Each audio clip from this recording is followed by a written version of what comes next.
Morning students, एक बार पुनः आप लोगों का स्वागत है।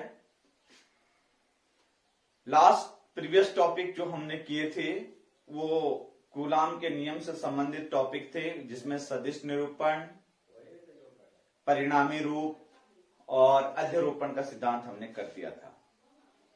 इस पूरे टॉपिक से रिलेटेड जो हमारे पास न्यूमेरिकल हैं, उन न्यूमेरिकलों में 1.3 तक हमने सॉल्व कर दिए थे।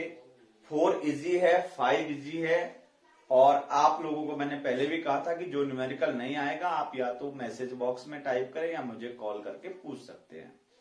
उसमें 1.7, 1.8 और 1.9 न्यूमेरिकल से रिलेटेड बच्चों को प्रॉब्लम आई थी, और उन 3 न्यूमेरिकल को पहले हम डिस्कस करते हैं, उसके बाद आगे टॉपिक को पढ़ेंगे। तो जो 1.7 न्यूमेरिकल है, एग्जाम्पल 1.7, उसमें पूछा गया है कि 2 आवेश हैं। एक आवेश का स्थिति सदिश है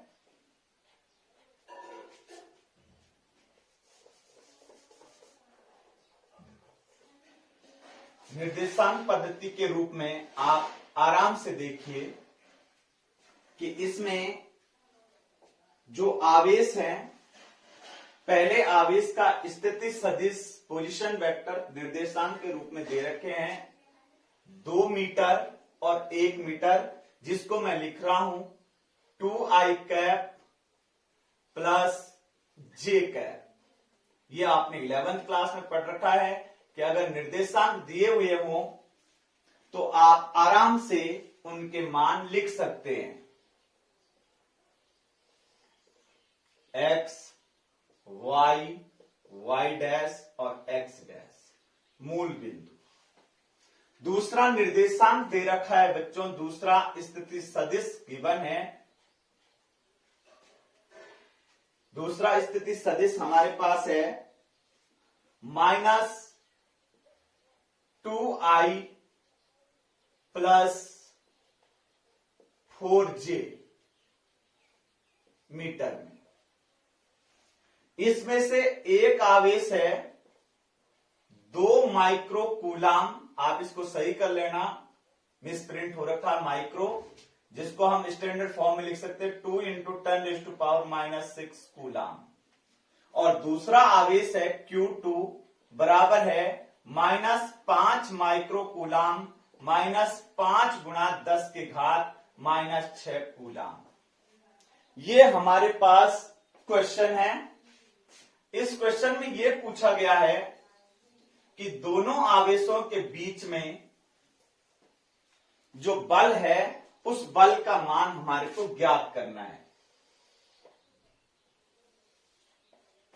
अगर कोऑर्डिनेट सिस्टम के रूप में हम इसको ड्रॉ कर लें, मूल बिंदु x, x डैश, y और y डैश।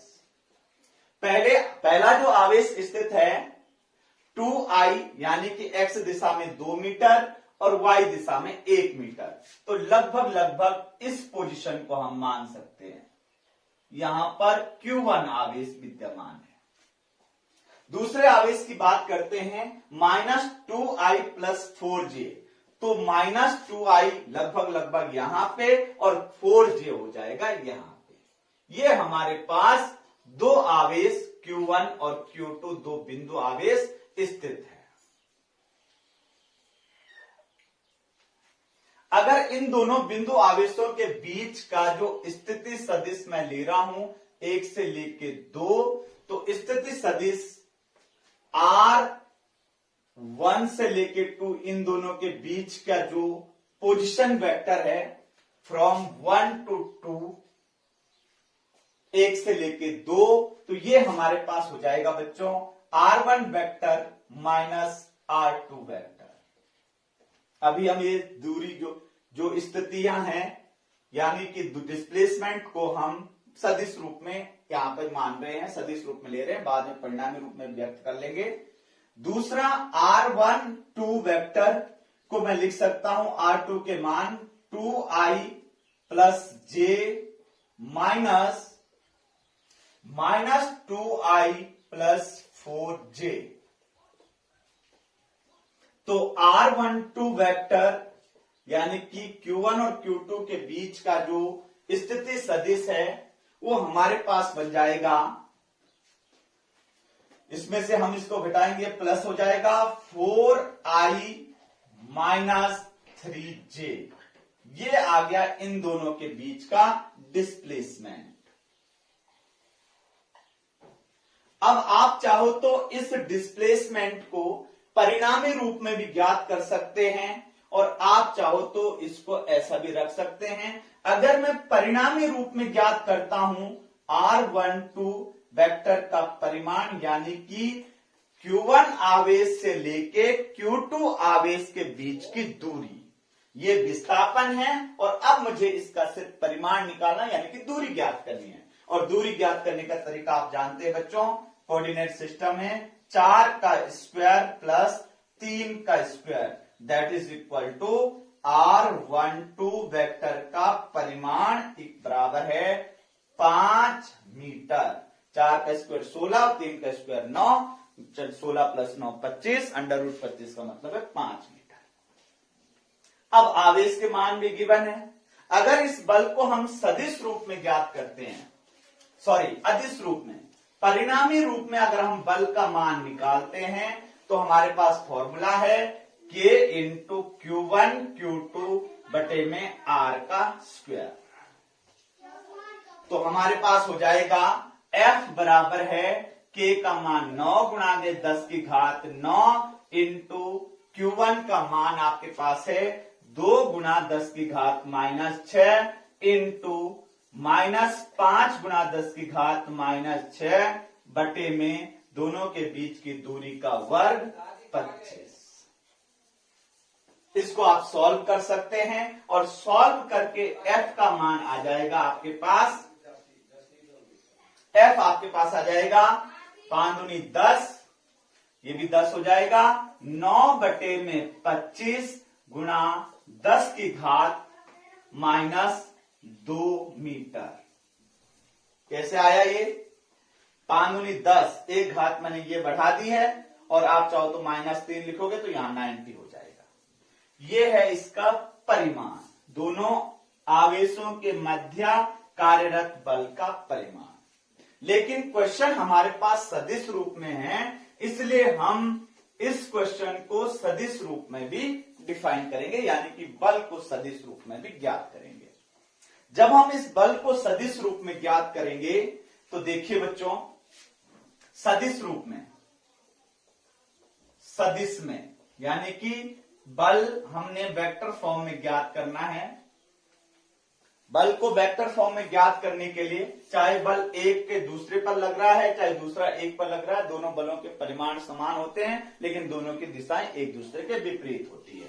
तो मान लो यहां पे बल का मान आ जाएगा 1 बटे में 4 pi epsilon not Q1 Q2 बटे में R वेक्टर के मैग्नीट्यूड का स्क्वायर इंटू R यूनिट का।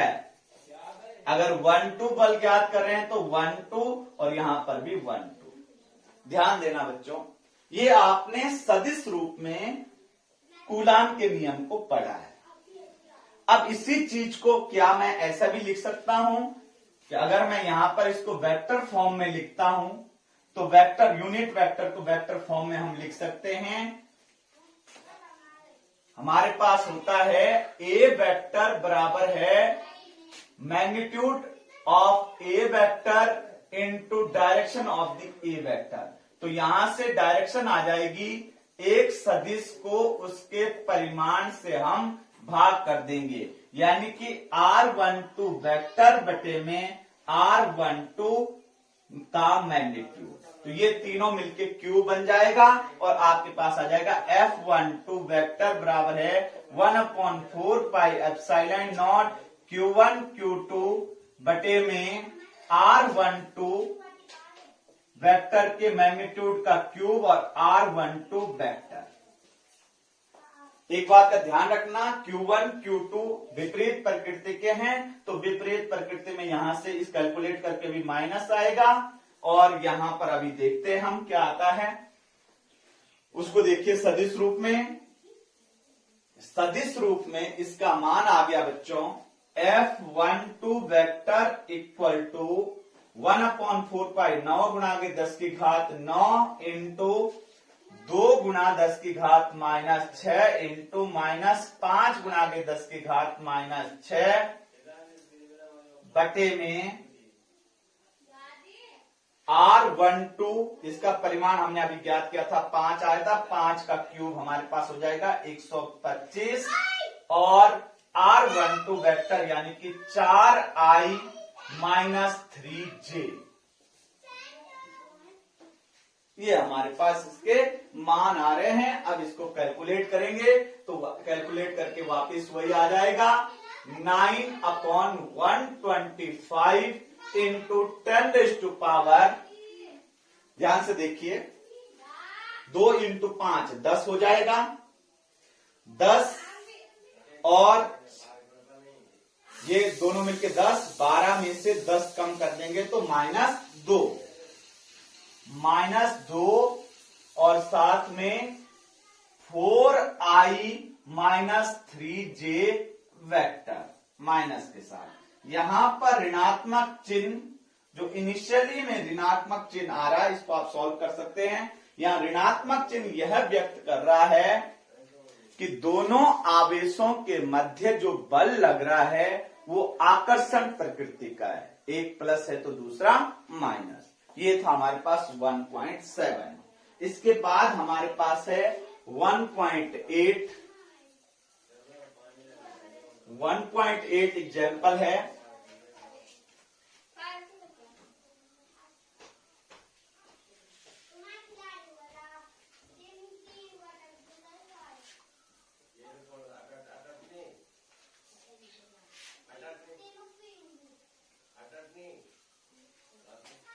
एक 1.8 एग्जाम्पल, ये इंपॉर्टेंट एग्जाम्पल है 1.8। एक उभयनिष्ठ बिंदु से दो आवेशित वस्तुओं को हमने स्वतंत्रता पूर्वक लटका रखा है किसी धागे की सहायता से। समान आवेशित हैं इसलिए दोनों प्रतिकर्षित होंगे, ये एक दूसरे से दूर जाएगी। इन आवेशों के मान गिवन नहीं है लेकिन ये पता है कि दोनों पर समान आवेश है, तो एक पल के लिए मान लेते हैं दोनों पर आवेश समान है। ये इसको प्रतिकर्षित करेगा और ये भी इसको प्रतिकर्षित करेगा। इस बल का मान हमारे पास होगा K इंटू Q1 Q2 बटे में R का स्क्वायर, इन दोनों के बीच की दूरी। एक पल के लिए हम मान लेते हैं इन दोनों के बीच की जो दूरी है वो R के बराबर है, यानी कि प्रत्येक आवेश अपनी मीन पोजीशन से मध्य बिंदु से R बटे में 2 दूरी तक विस्थापित हुआ है। जो गिवन है बच्चों, आप गिवन में क्या क्या चीजें गिवन है, सबसे पहले आपको ये दे रखा है कि दोनों आवेश एक दूसरे से 4 सेंटीमीटर की दूरी पर स्थित है। दूसरा आपको दे रखा है आवेश हमेशा द्रव्यमान पर होता है, वस्तु का द्रव्यमान यानी कि प्रत्येक गोले का द्रव्यमान m बराबर है 400 ग्राम, 400 mg, सॉरी m का मान दे रखा है 200 ग्राम। उसके बाद इस धागे की लंबाई दे रखी है, यहां से यहां तक धागे की लंबाई है 40 सेंटीमीटर, इसको मैं L ले रहा हूं। धागे की लंबाई है 40 सेंटीमीटर। ये हमारे पास 3 पैरामीटर्स गिवन हैं। इन पैरामीटर्स के आधार पर हम इन दोनों पर आवेश का मान ज्ञात करेंगे। ध्यान से देखिए बच्चों, एक पल के लिए इमेजिनेशन करते हैं कि ये जो आवेश अपनी मीन पोजीशन से डिस्प्लेस्ड हुआ है वो थीटा एंगल पर हुआ है। इस धागे में तनाव बल उत्पन्न होगा T। अगर हम इसको बिल्कुल बैलेंसिंग फॉर्म में देखें, इन गोले पर जो द्रव्यमान जो बल लग रहा है, एक बल लग रहा इधर को जो विद्युत प्रतिकर्षण बल है, और एक बल लगेगा गुरुत्व बल m/g जो डाउनवर्ड लगेगा। अब अगर हम इस तनाव की बात करें, अगर ये एंगल थीटा है तो निश्चित बात है ये एंगल भी क्या होगा, थीटा। तनाव बल T थीटा पर स्थित है तो इसके दो घटक होंगे, एक इस तरफ को T cos थीटा जिसको बैलेंस कर रहा है ये भार mg, और एक इसका घटक होगा T sin थीटा। ये वाला घटक इस वाले बल को बैलेंस करेगा। ये इस समय संतुलन की अवस्था में आ गया है। यहां पर देख लीजिए, इधर की तरफ को लग रहा है T बल तनाव, इधर की तरफ को m/g, इस साइड में लग रहा है इस पर विद्युत बल K/Q1 Q2 बटे में r²। इस T को घटकों में वियोजित करेंगे, जिसमें से एक घटक होगा ये वाला थीटा एंगल। ये एंगल अगर थीटा है तो निश्चित बात है ये एंगल भी थीटा होगा। ये हो गया आपके पास T cos थीटा, जिसके साथ कोण बन रहा है उसके साथ cos, और ये वाला घटक होगा T sin थीटा। संतुलन की अवस्था में क्या हो रहा है बच्चों, संतुलन में ये वाला बल बैलेंस कर रहा है इस वाले बल को, T sin theta equal to K/Q1 Q2 बटे में r², जबकि mg को बैलेंस कर रहा है T cos theta. T cos theta बराबर है m/g। अगर मैं समीकरण 1 को समीकरण 2 से भाग करता हूं, समीकरण 1 को 2 से भाग करने पर अगर हम भाग करते हैं तो T से T cancel out, sine theta बटे में cos थीटा हमारे पास हो जाएगा tan थीटा। tan थीटा बराबर है K/Q1 Q2 बटे में r² और बटे में mg भी है इंटू mg। ये हमारे पास मान आ रहे हैं। अब आपको देखना है कि अल्प कोणों के लिए, क्योंकि डिस्प्लेसमेंट बहुत कम हो रखा, कोणीय विस्थापन अल्प कोणों के लिए tangent theta is equal to approximately equal to sine theta, और ये आपके पास अप्रोक्सीमेटली इक्वल टू थीटा।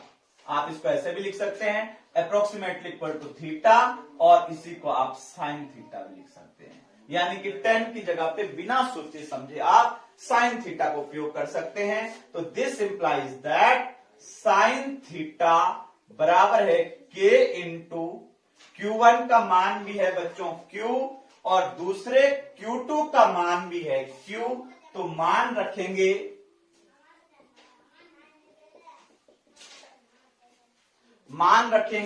तो ये बन गया आपके पास Q² बटे में r² इंटू m/g। अब आपके पास हमारे को Q ज्ञात करना है, तो Q² बराबर है r² mg into sine theta बटे में K, और Q का मान आ जाएगा इसका √। अब आप देख लीजिए, मान रखेंगे आप Q बराबर है r² का मान दे रखा है बच्चों 4 सेंटीमीटर, यानी कि 4 गुणा 10 की घात -2 मीटर। m का मान 200 ग्राम, 200 ग्राम को किलोग्राम में कन्वर्ट करेंगे तो 0.2 किलोग्राम। g का मान लगभग 9.8 होता है, हम 10 ले रहे हैं। और साइन थीटा बराबर होता है, यहीं पर देख लो, साइन थीटा इक्वल टू लंब बटे में कर्ण। लंब तो है बच्चों ये, और ये मान आपके पास होगा r बटे में 2 ऑब्लिक कर्ण हो गया आपके पास 40 ऑब्लिक l। तो आप इसको लिख सकते हैं साइन थीटा बराबर है r बटे 2 का मतलब है 2 सेंटीमीटर और l का मतलब है 40 सेंटीमीटर, यानी कि 1 बटे में 20। ये आपके पास आ गया साइन थीटा का मान इंटू 1 बटे 20 और बटे में k का मान 9 गुणा के 10 की घात 9। अब ये सारी कैलकुलेशन है, आप इसको गुणा भाग कर सकते हैं और गुणा भाग करके आपके पास शॉर्टकट तरीके से करते हैं। ये आपके पास हो जाएगा 2, ये हो गया आपके पास 0.1 और 4 बटे में 9, 4 बटे 9 गुणा 10 की घात, ध्यान से देखो बच्चों, 0.1 को हटा देते हैं, 10 की घात -1, 10 की घात -3, ये ऊपर चला गया 10 की घात -12। और आप इसको लिख सकते हैं 2 बटे में 3, 2 बटे में 3 गुणा के 10 की घात -6 कूलाम। ये आपके पास आंसर आ गया है।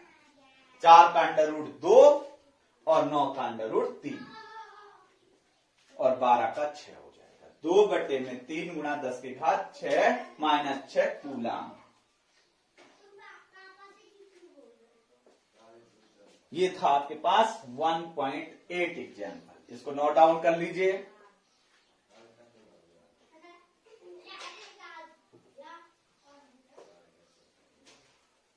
अगला एग्जाम्पल जो स्टूडेंट्स की प्रॉब्लम में था, ये कम बच्चों के प्रॉब्लम में है, सबसे ज्यादा प्रॉब्लम क्रिएट कर रहा था ये वाला उदाहरण। ये समझ आ गया है, समझा दिया गया आप लोगों को, आराम से इसको समझना करना। उसके बाद 1.9 है, ये बहुत इजी एग्जाम्पल है। इसमें एग्जाम्पल नंबर 1.9,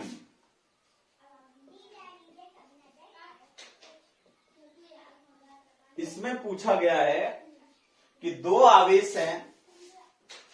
एक है, पहला आवेश है 9e के बराबर, दूसरा आवेश है 4e।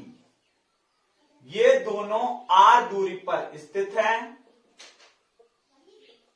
अब एक तीसरा आवेश है स्मॉल q, इसको कहां पर रखा जाए कि निकाय संतुलन की अवस्था में आ जाए। एक पल के लिए मान लो इस 9e आवेश से x दूरी पर मैं q आवेश को रखता हूं। पहला आवेश q1, दूसरा आवेश q2 और q को रखा मैंने। तो ये क्वेश्चन में ये पूछा गया है कि q आवेश को कहां पर रखा जाए कि निकाय संतुलन की अवस्था में आए। संतुलन का मतलब है बच्चों कि इस पर जो परिणामी बल है उसका मान क्या हो जाए, 0 हो जाए। तो ध्यान से देख लीजिए, क्वेश्चन में गिवन है Q1 बराबर है 9e, Q2 का मान आपको दे रखा है 4e, उसके बाद डिस्टेंस r का मान r ही है और आपने Q को रखा है x दूरी पर। इस Q आवेश पर ये वाला आवेश, सबसे पहली बात है कि Q1 और Q2 के बीच में पहले जब तक हमने Q आवेश नहीं रखा था तब तक दोनों के बीच में बल कितना लग रहा है। फर्स्ट कंडीशन में बल K इंटू Q1 Q2 बटे में R का स्क्वायर। ये बल लग रहा है इन दोनों पर, Q1 और Q2 पर। तो यहां से F बराबर हो जाएगा कि ऐसे ही रखो 4 9E into 4E divide by R का स्क्वायर। तो दोनों मिलके आपके पास 36 K इंटू E स्क्वायर बटे में R स्क्वायर। Equation number 1। जब आप इनके बीच में Q आवेश रख रहे हैं x दूरी पर, तो Q1 आवेश इंटू Q2 आवेश, x दूरी पर हम इस बल को आवेश को रख रहे हैं, तो ये वाला आवेश इस पर बल लगा रहा है। इसको पॉइंट नंबर 1 बल दे देते हैं। नंबर 2 बल आपके पास आ जाएगा, वो बल होगा K into Q into Q1 बटे में दोनों के बीच की दूरी x स्क्वायर। F2 बराबर है K इंटू Q, ऐसे ही लिखा, Q1 का मान 9E लिखा और बटे में x का स्क्वायर। Equation number 2। अब ये Q3 आवेश जो बल लगाएगा इस पर, वो है F3 K into Q into Q2 बटे में दोनों के बीच की दूरी R माइनस x का स्क्वायर।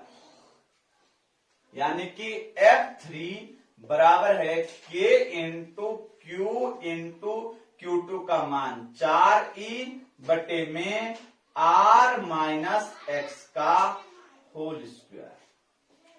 ये आया आपके पास इक्वेशन नंबर 3। अब संतुलन की अवस्था में इस आवेश पर जो परिणामी बल है वो शून्य होगा, यानी कि F2 और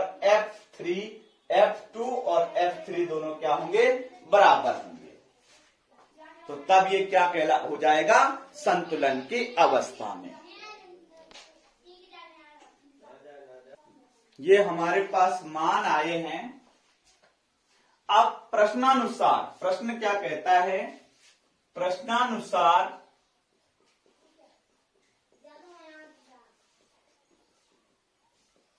संतुलन की अवस्था के लिए, संतुलन की अवस्था के लिए F2 बराबर है F3। तो F2 का मान है बच्चों K इंटू Q 9E बटे में x स्क्वायर बराबर है K इंटू Q 4E बटे में R माइनस x का होल स्क्वायर। तो K से K कैंसल आउट, Q से Q कैंसल आउट, E से E कैंसल आउट। ये संख्या यहां ले आते हैं या इसको इधर लेके चले जाते हैं, ये इधर लाते हैं। R माइनस x बटे में x का होल स्क्वायर बराबर है 4 बटे में 9 इधर आ गया है। क्रॉस मल्टीप्लाई करने से आया है हमारे पास। ये इन दोनों को अलग अलग करके लिखते हैं। R बटे में x माइनस a, ये लग गया पता। R बटे में x बटे में x हमारे पास 1 हो गया, बराबर है, इसको अंडर रूट कर देते हैं तो 2 बटे में 3, ये स्क्वायर हटा दिया है। तो आपके पास आ गया, हमारे पास आ गया अब R बटे में x बराबर है, ये 1 उधर चला गया, 2 बटे में 3 प्लस 1 और दोनों मिलके आपके पास आ गया है 5 बटे में 3। अब आप इसको आराम से लिख सकते हैं, ये इधर क्रॉस मल्टीप्लाई करते, दिस इंप्लाइज दैट x बराबर है 3 बटे में 5R। ये सॉल्व करना आपको आना चाहिए क्योंकि ये बहुत आसान है। अगर 12th क्लास में इतना से सॉल्व नहीं कर पाओगे तो फिर तो आपके लिए काफी मुश्किल हो जाएगी। ये थे हमारे पास 3 एग्जाम्पल। अभी भी उसके बाद जो एग्जाम्पल आपको कोई प्रॉब्लम क्रिएट करते हैं तो आप तुरंत मुझे कॉल कर दीजिए, मैं और भी एग्जाम्पल आपसे डिस्कस करूंगा। अगला जो हमारे पास टॉपिक है वो आज के लिए तो बच्चों इतना ही काफी है क्योंकि टाइम काफी हो गया है। और अगला टॉपिक शाम को आपको मिल जाएगा। अगला टॉपिक विद्युत क्षेत्र। अभी फिलहाल इतना ही तैयार।